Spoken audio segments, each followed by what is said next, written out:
Facing the issue of iPhone photos not showing location, it can be frustrating, especially if you depend on location data for organization or sharing.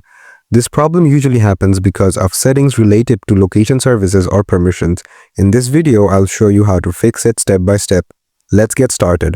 Solution 1. Enable location services for photos. Open Settings on your iPhone. Scroll down, tap Privacy and Security. Tap Location Services. Ensure that Location Services is turned on. Scroll down and tap Camera, the location access to while using the app. Solution 2. Check location settings in Photos. Open the Photos app. Select any photo you want to check for location. Swipe up on the photo or tap Small Information icon. If there is no location data, that means the camera didn't capture the location when the photo was taken.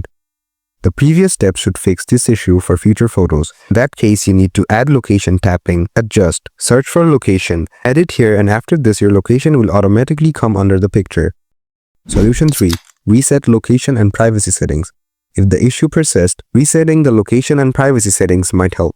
Open Settings, scroll down and tap General. Scroll down and tap Transfer or Reset iPhone. Tap Reset, then select Reset Location and Privacy. Enter your passcode and confirm the reset. After resetting, you will need to re-enable location access for the camera and Photos apps. Follow the steps in Solution 1. Now that you have gone through these steps, your iPhone photos should show the location correctly. The issue continues, double-check that your location services are working properly and try updating your software to the latest version.